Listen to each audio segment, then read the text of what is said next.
Sakin həmzə olan kəlmələrdə bəzən səhv oxunuşlara rast gəlmək mümkündür. Sakin həmzə dedikdə, yəni heç bir hərəkəsi olmayan, sadəcə üzərində sukun əlaməti olan həmzə nəzərdə tutulur.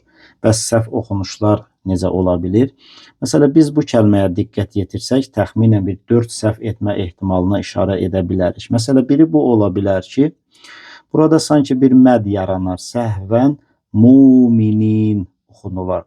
Daha bir səhv etmə ehtimalı vav hərfi oxunular burada. Muvminin.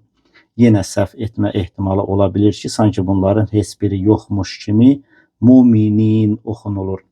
Ən tez-tez təkrarlanan səhv isə sanki burada ayn hərfi varmış kimi muminin oxunulur.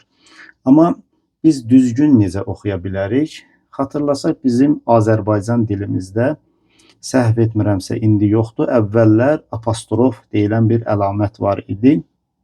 O əlamət olan yerdə səsi qısa bir fasilə ilə kəsirdik oxunuş zamanı. Məsələn, kənəm, sürət. Burada da həmçinin oxşardır.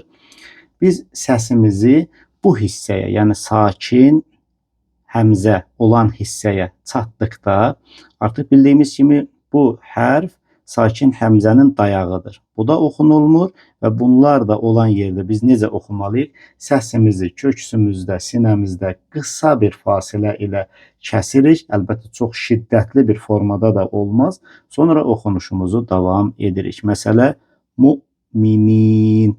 Sonra məsələ, şitum. Cinəkə. Təxuduhu. Məsələ, Ayətəl Kürsündən bir seçimdir.